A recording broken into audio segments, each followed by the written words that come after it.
அன்பு நண்பர்கள் அனைவருக்கும் காலை வணக்கம். கொல்லிமலையில் இருந்து சங்கர் பேசுகின்றேன். சித்தர்கள் வகுத்துரைத்த கலைகளுள் மிக முக்கியமான கலையான கடாட்சக கலையே ஒரு அத்தியாவசியமான கலையாக சித்தர்களால் போற்றப்பட்டது. இந்த கடாட்சக கலையினால் என்ன பயன்கள் என்றால், ஒரு சாதாரண மனிதர்களையும் மிக செல்வந்தராக மாற்றக்கூடிய கலைதான் இந்த கடாட்சக கலை.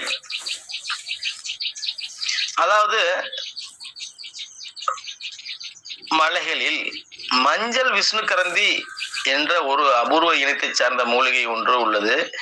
இந்த மஞ்சள் விஷ்ணு கரந்திக்கு பொன் அரிதார பாசனத்தையும் பொன் நிமிலை பாசனத்தையும் சமமாக எடுத்து அஷ்டபந்தன மருந்தை உற்பத்தி செய்து இந்த மஞ்சள் விஷ்ணுகரந்தி செடிக்கு ஆரத்தின் விட்டத்தினை குறிப்பாக ஒரு 90 அடிக்கு மேலாக அமைத்து ஒரு 48 நாள் கழிச்சு இந்த செடியுடைய சாரை எடுத்து தங்க செந்துரத்தோடு சேர்த்து சாப்பிட்டால் சாப்பிட்ட நபருக்கு நோய்கள் யாவையும் குணமடைந்து செல்வம் நாளொரு மேனியும் பொழுதொரு வண்ணமாக ஆரோக்கியத்துடன் கூடிய செல்வம் வளர்ந்து கொண்டே இருக்கும்.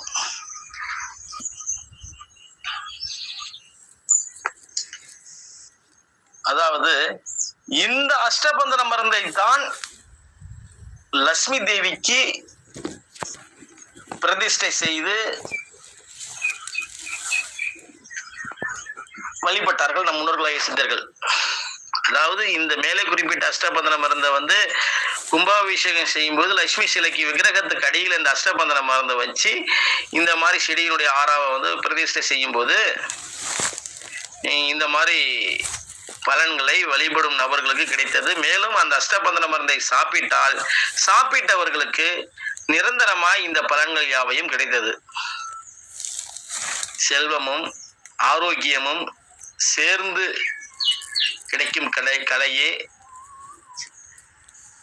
கடாட்சிக கலையாகும். இதன் தொடர்ச்சியை நாளை பார்ப்போம். நன்றி, வணக்கம்.